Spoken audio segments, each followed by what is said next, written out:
itu dimasukkan setelah itu pada SD kalau nggak salah. SD baru mulai. SD pun itu di kelas berapa? Di kelas ya, berapa, iya.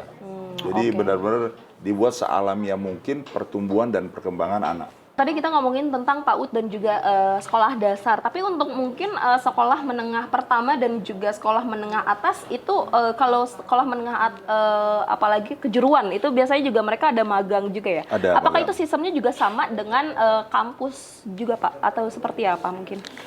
Hampir sama juga ya, karena saya melihat anak-anak SMK itu magang di departemen-departemen apa di perusahaan-perusahaan itu hampir sama. Jadi bagaimana dia dengan tingkat pembelajarannya itu diharapkan dengan situasi yang ada di tempat dia bekerja, dia menyesuaikan dengan pelajarannya dia dengan di tempat bekerja. Saya lihat karena banyak tuh anak-anak SMK, anak-anak yang STM itu magang di tempat-tempat sesuai dengan jurusannya ya.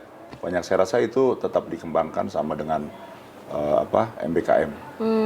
Tapi terobosan baru apa yang memang dirasakan sekali Pak? Mungkin dari jenjang PAUD tadi, PAUD, SD, SMP, SMA. Apa sih Pak terobosannya? Itukah yang tadi saya sempat notice siswa mungkin bisa lebih berkreasi, kreatif juga dan bebas untuk menentukan apapun yang mereka inginkan atau seperti apa?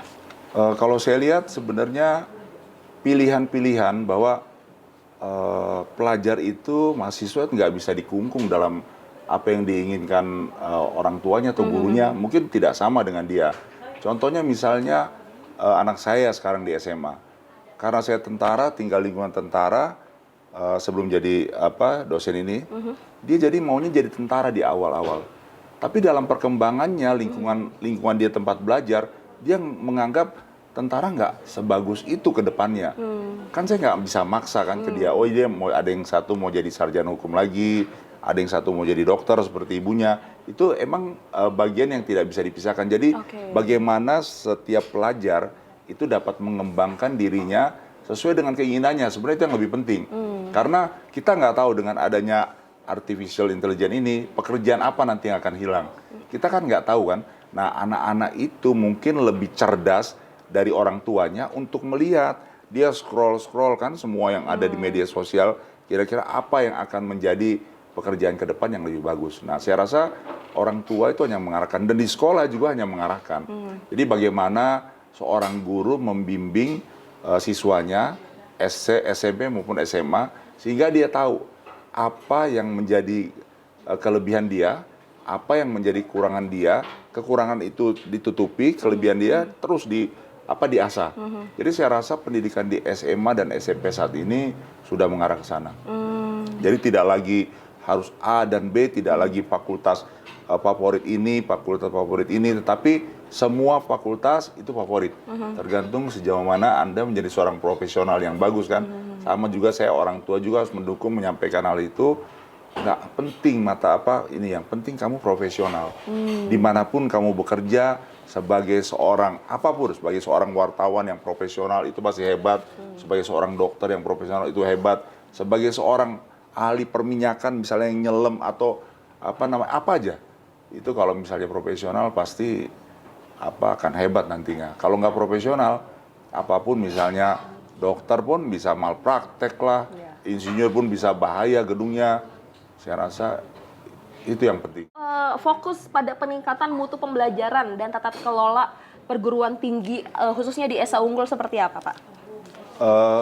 Kita mencoba untuk tiap-tiap prodi, misalnya di Fakultas Hukum, kita mencoba agar tiap mahasiswa itu dapat menguasai satu bidang yang bisa menjadi senjata dia pada saat keluar nanti.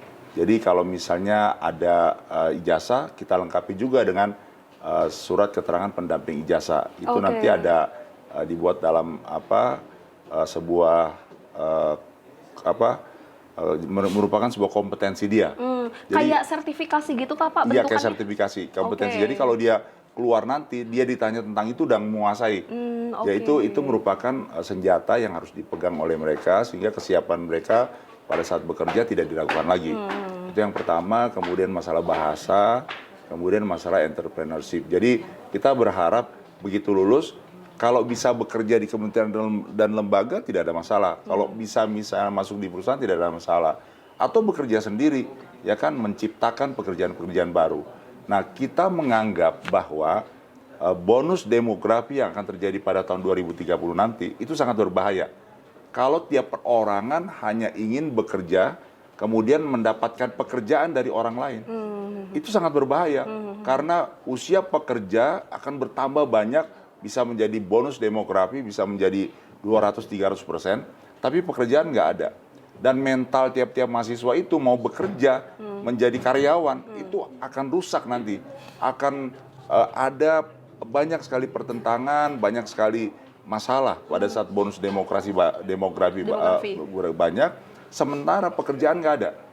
Nah, makanya di Esa Unggul diupayakan sedemikian rupa, dia menjadi seorang yang profesional, kemudian menjadi orang yang memiliki kemampuan entrepreneurship, menciptakan lapangan pekerjaan, dan memiliki kompetensi yang bisa diandalkan pada berbagai lapangan pekerjaan. Lalu ini bagaimana sih Pak mungkin untuk menjalin kerjasama dengan berbagai elemen untuk menyukseskan dan memajukan sistem belajar di Indonesia? Jadi memang kita tahu ya bahwa bangsa kita itu sebenarnya bangsa maritim sebenarnya. Lautnya lebih luas ya kan. Kemudian sebenarnya kekayaan alamnya pun bukan yang hanya ditambang saja, di laut banyak sebenarnya. Nah, untuk itu seluruh elemen harusnya dimaksimalkan. Kita tahu kan, kenali dirimu, kenali musuhmu. 100 kali berperang, 100 kali kamu menang. Jadi artinya kita tahu apa kelebihan kita. Kalau misalnya kita itu negara maritim, harusnya kita kembangkan tentang maritim, ya kan? Tidak hanya melulu di darat aja, sebenarnya maritim banyak. Barusan kemarin tanggal 11 saya mengikuti seminar yang diselenggarakan oleh Lemhanas tentang meningkatkan hubungan selatan-selatan maritim untuk mendukung ketahanan nasional.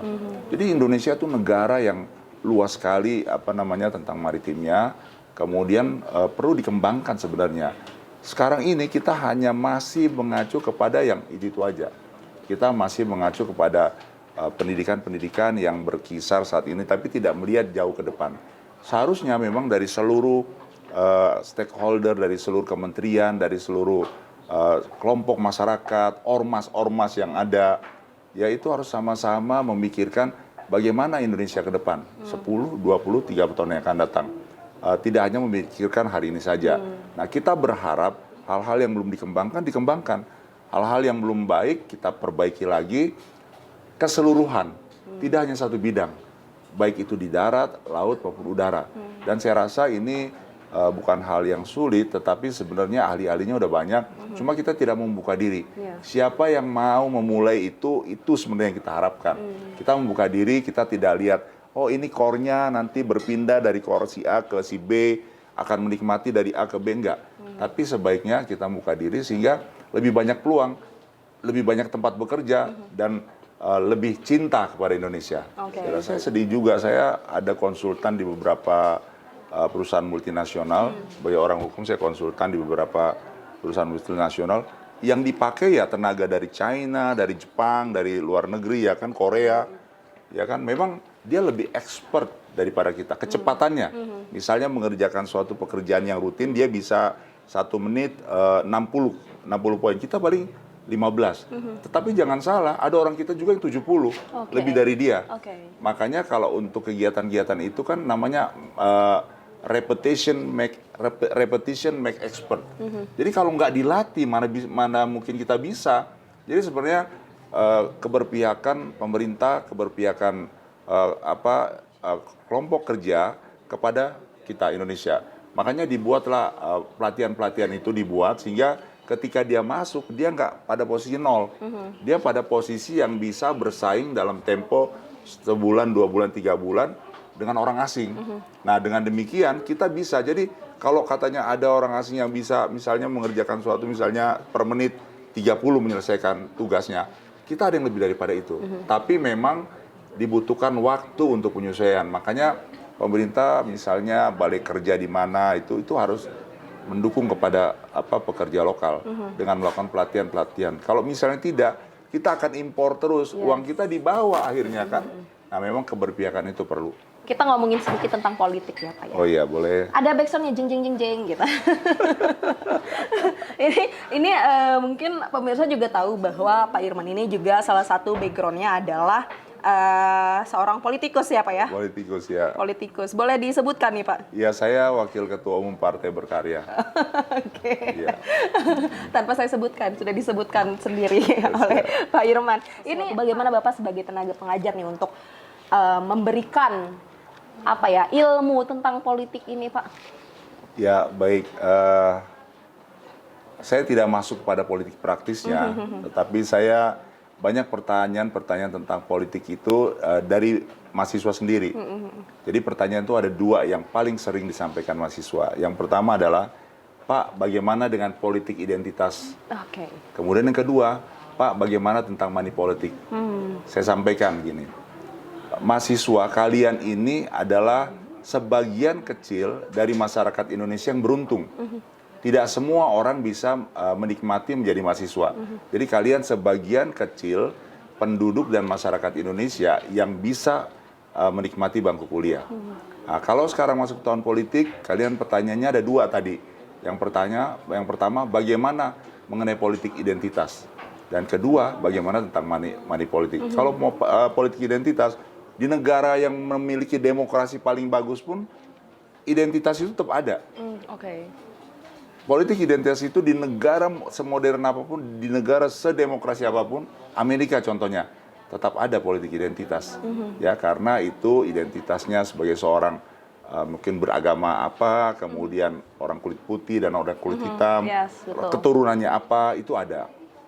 Nah, kalau di kita bisa lihat, kalau permainan politik identitas itu mengarah kepada satu orang yang memang memiliki kapasitas dan kapabilitas yang benar, apa salahnya? What's wrong?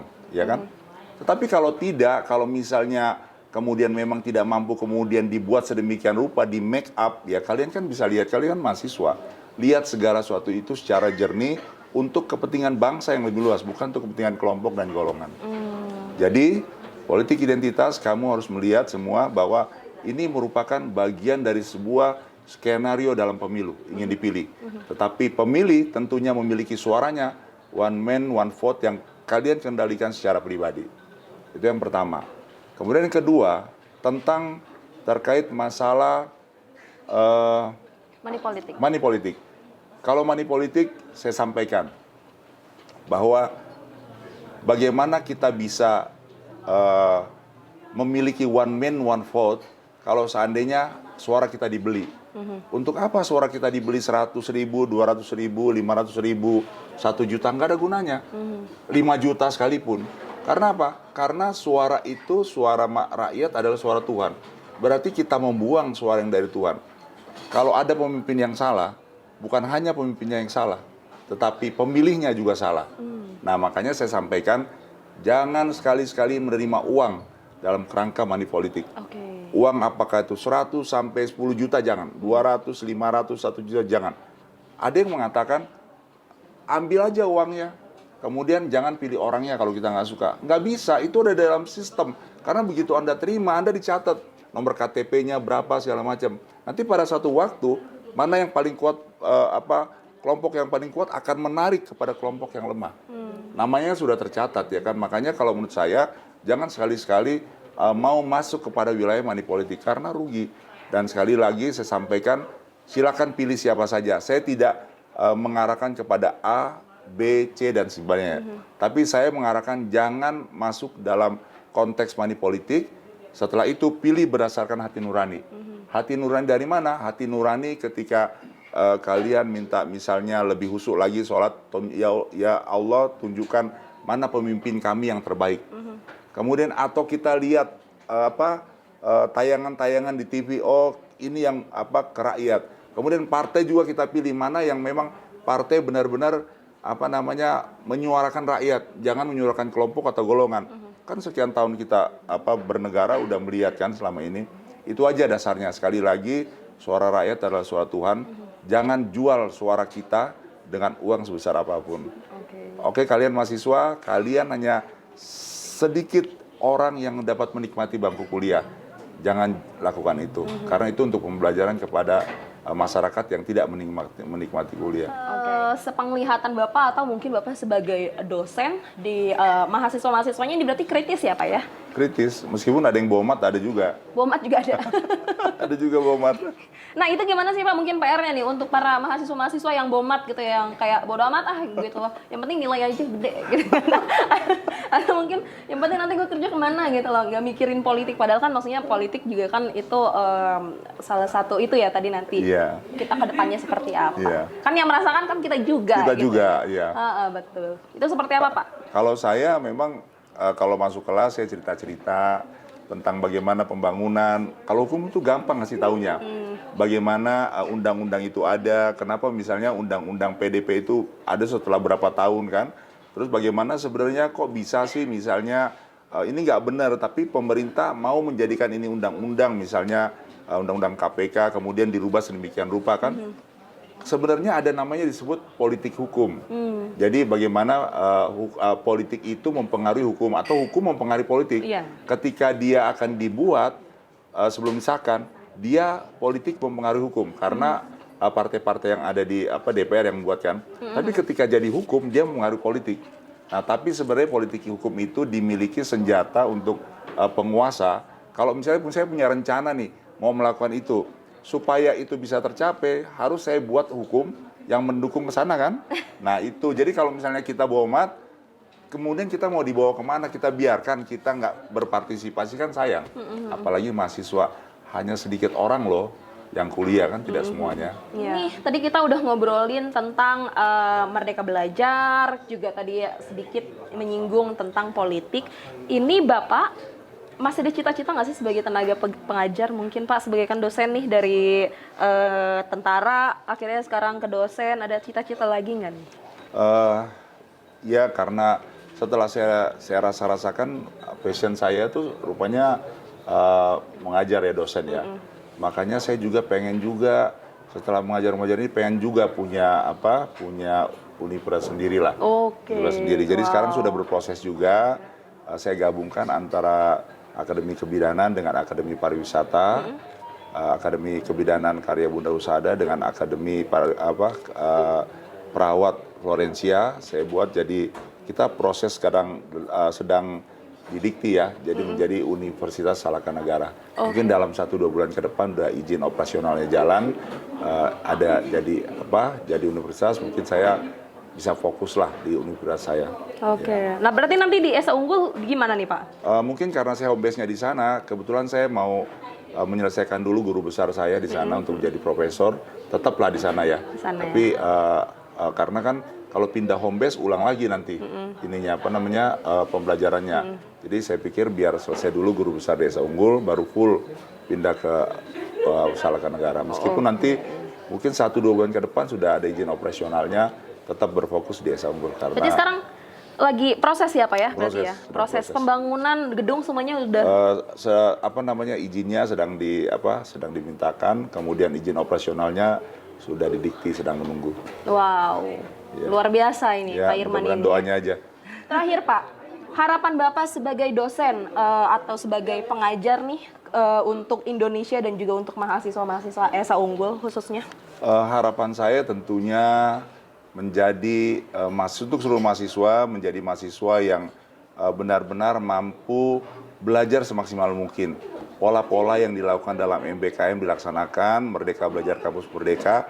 Jadikanlah kampus itu sebagai tempat untuk mengembangkan diri, baik ilmu pengetahuan atau organisasi. Dan diharapkan nanti setelah keluar menjadi seorang mahasiswa, menjadi seorang lulusan, benar-benar dapat menjadi lulusan-lulusan yang profesional serta sanggup menjawab seluruh tantangan dunia pekerja. Kita berharap Indonesia 2030 sukses, Indonesia 2045 juga terlaksana menjadi Indonesia emas. Oke, pemirsa, terima kasih banyak yang sudah menonton podcast Apa Kata Indonesia ini dengan narasumber Pak Irman Jaya Taher. Semoga tadi obrolan kita semuanya bermanfaat. Dan Pak Irman, tadi katanya ada yang mau disampaikan ke pemirsa IBC, apa tuh? Kepada pemirsa IBC, IBC Media jangan lupa untuk like, share, and comment IBC Media ini sehingga channel ini berkembang terus dan dapat memberikan manfaat serta memberikan banyak informasi kepada Indonesia. Terima kasih, salam IBC Media. Oke, terima kasih banyak pemirsa yang sudah menonton podcast kali ini. Saya Dian Hardianti, nanti kita ketemu di next episode ya. Sampai jumpa, IBC Media menggapai cakrawala untuk Indonesia.